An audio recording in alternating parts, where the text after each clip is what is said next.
the 40 Thieves. In a town in Persia there dwelt two brothers, one named Qasim, the other Ali Baba. Qasim was married to a rich wife and lived in plenty, while Ali Baba had to maintain his wife and children by cutting wood in a neighboring forest and selling it in the town.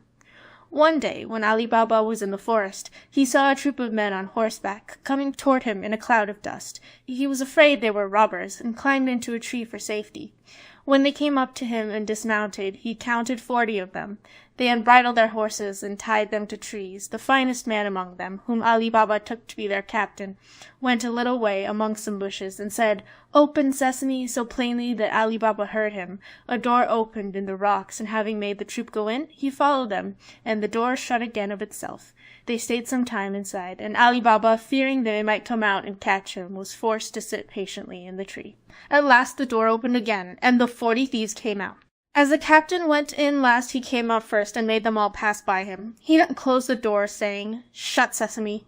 Every man bridled his horse and mounted. The captain put himself at their head, and they returned as they came.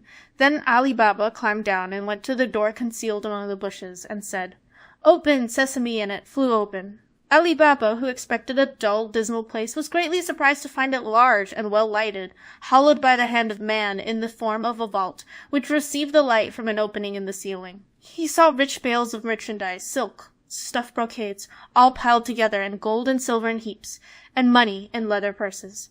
He went in, and the door shut behind him. He did not look at the silver, but brought out as many bags of gold as he thought his asses, which were browsing outside, could carry, loaded them with the bags, and hid it all with faggots.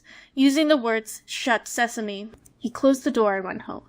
Then he drove his asses into the yard, shut the gates, carried the money bags to his wife, and emptied them out before her. He bade her keep the secret, and he would go and bury the gold. "Let me first measure it," said his wife. "I will go borrow a measure of someone, while you dig the hole." So she ran to the wife of Qasim, and borrowed a measure. Knowing Ali Baba's poverty, the sister was curious to find out what sort of grain his wife wished to measure, and artfully put some suet at the bottom of the measure. Ali Baba's wife went home and set the measure on the heap of gold, and filled it, and emptied it off it, to her great content. She then carried it back to her sister, without noticing that a piece of gold was sticking to it, which Qasim's wife perceived directly her back was turned. She grew very curious, and said to Qasim when he came home, "Qasim, your brother is richer than you. He does not count his money, he measures it." He begged her to explain this riddle, which she did by showing him the piece of money and telling him where she found it. Then Qasim grew so envious that he could not sleep, and went to his brother in the morning before sunrise. "Ali Baba," he said, showing him the gold piece, "you pretend to be poor, and yet you measure gold." By this Ali Baba perceived that through his wife's folly Qasim and his wife knew their secret. So he confessed all, and offered Qasim a share. "That I expect," said Qasim, "but I must know where to find the treasure, otherwise I will discover all, and you will lose all." Ali Baba, more out of kindness than fear, told him of the cave, and the very words to use. Qasim left Ali Baba, meaning to be beforehand with him, and get the treasure for himself. He rose early next morning, and set out with 10 mules loaded with great chests. He soon found the place and the door in the rock. He said, "Open, Sesame," and the door opened and shut behind him. He could have feasted his eyes all day on the treasures, but he now hastened to gather together as much of it as possible. But when he was ready to go, he could not remember what to say, for thinking of his great riches. Instead of "Sesame," he said, "Open, barley," and the door remained fast. He named several different sorts of grain, all but the right one, and the door still stuck fast. He was so frightened at the danger he was in that he had as much forgotten the word as if he had never heard it. About noon the robbers returned to their cave, and saw Qasim's mules roving about with great chests on their backs. This gave them the alarm. They drew their sabres and went to the door, which opened on their captain, saying, "Open, Sesame." Qasim, who had heard the trampling of their horses' feet, resolved to sell his life dearly, so when the door opened he leaped out and threw the captain down. In vain, however, for the robbers with their sabres soon killed him. On entering the cave they saw all the bags laid ready, and could not imagine how anyone had got in without knowing their secret. They cut Qasim's body into 4 quarters, and nailed them up inside the cave, in order to frighten anyone who should venture in, and went away in search of more treasure. As night drew on, Kasim's wife grew very uneasy, and ran to her brother-in-law, and told him where her husband had gone. Ali Baba did his best to comfort her, and set out to the forest in search of Kasim.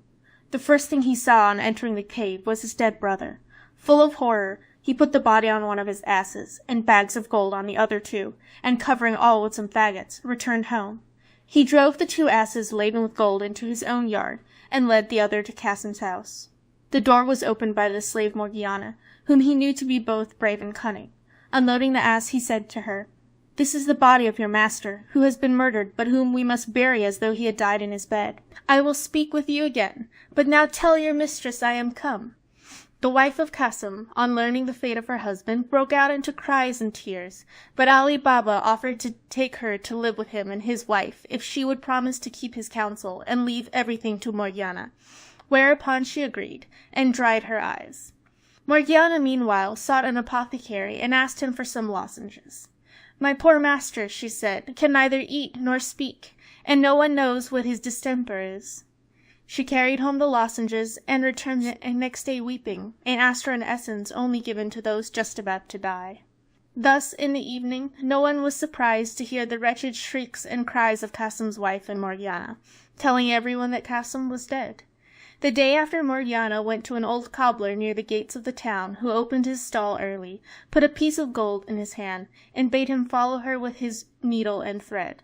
Having bound his eyes with a handkerchief, she took him to the room where the body lay, pulled off the bandage, and bade him sew the quarters together, after which she covered his eyes again and led him home.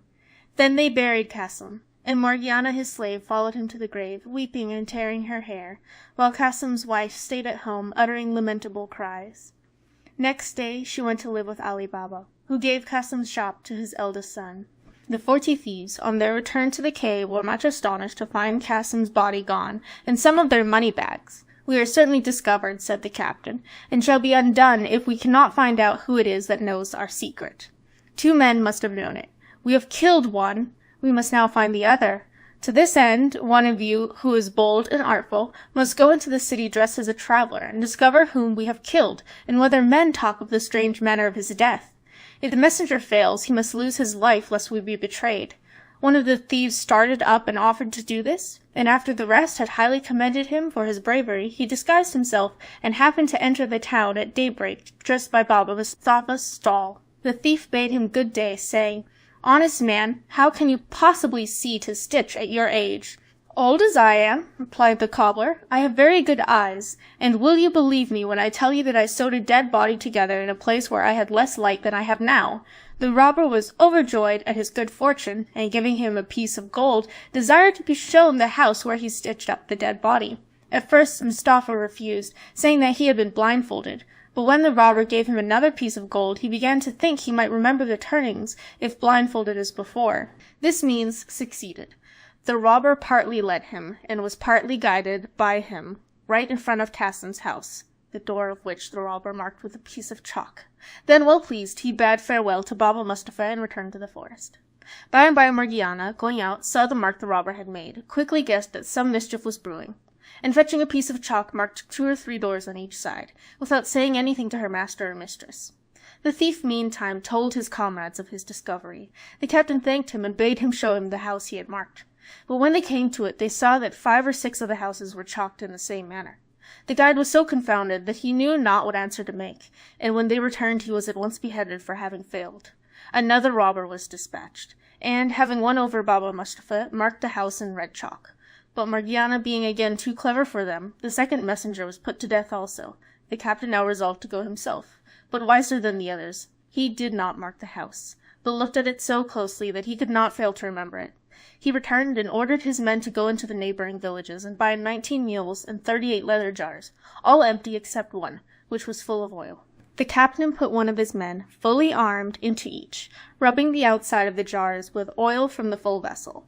Then the 19 mules were loaded with 37 robbers and jars, and the jar of oil, and reached the town by dusk. The captain stopped his mules in front of Ali Baba's house, and said to Ali Baba, who was sitting outside for coolness, "I have brought some oil from a distance to sell at tomorrow's market, but it is now so late that I know not where to pass the night, unless you will do me the favor to take me in." Though Ali Baba had seen the captain, of the robbers in the forest, he did not recognize him in the disguise of an oil merchant. He bade him welcome, opened his gates for the mules to enter, and went to Morgiana to bid her prepare a bed and supper for his guest.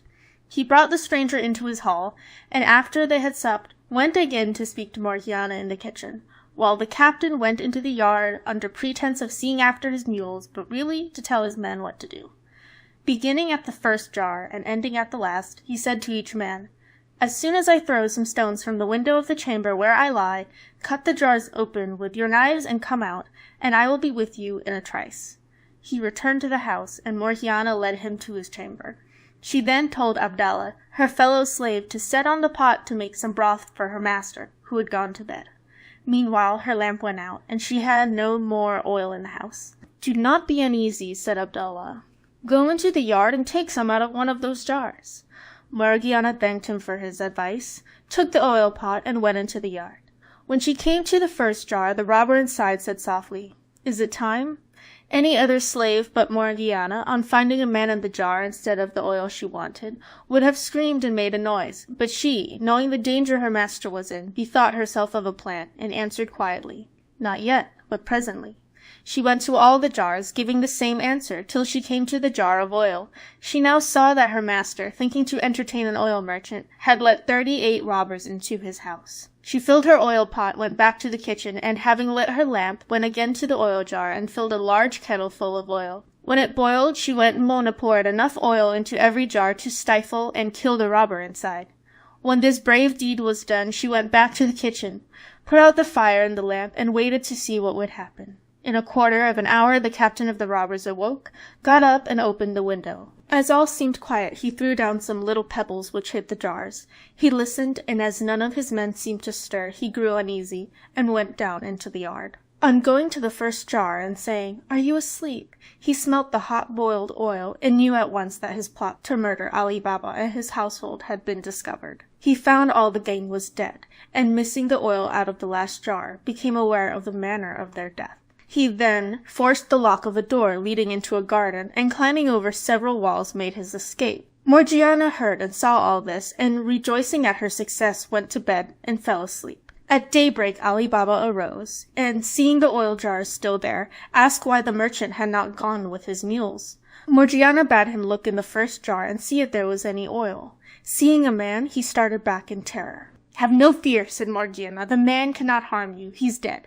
Ali Baba, when he had recovered somewhat from his astonishment, asked what had become of the merchant. "Merchant," said she, "he is no more a merchant than I am," and she told him the whole story, assuring him that it was a plot of the robbers of the forest, of whom only 3 were left, and that the white and red chalk marks had something to do with it. Ali Baba at once gave Morgiana her freedom, saying that he owed her his life. They then buried the bodies in Ali Baba's garden, while the mules were sold in the market by his slaves. The captain returned to his lonely cave, which seemed frightful to him without his lost companions, and firmly resolved to avenge them by killing Ali Baba. He dressed himself carefully and went into the town, where he took lodgings in an inn. In the course of a great many journeys to the forest, he carried away many rich stuffs and much fine linen, and set up a shop opposite that of Ali Baba's son. He called himself Khoja Hussain, and as he was both civil and well-dressed, he soon made friends with Ali Baba's son, and through him with Ali Baba, whom he was continually asking to sup with him. Ali Baba, wishing to return his kindness, invited him into his house, and received him smiling, thanking him for his kindness to his son. When the merchant was about to take his leave, Ali Baba stopped him, saying, "Where are you going, sir, in such haste? Will you not stay and sup with me?" The merchant refused, saying that he had a reason, and on Ali Baba's asking him what that was, he replied, "It is, sir, that I can eat no victuals that have any salt in them." "If that is all," said Ali Baba, "let me tell you that there shall be no salt in either the meat or the bread that we eat tonight."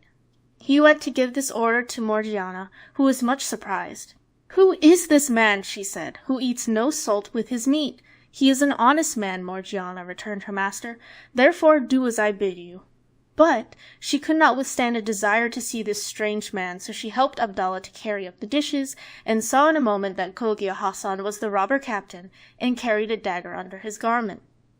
"I am not surprised," she said to herself, "that this wicked man, who intends to kill my master, will eat no salt with him, but I will hinder his plans. She set up the supper by Abdallah, while she made ready for one of the boldest acts that could be thought on.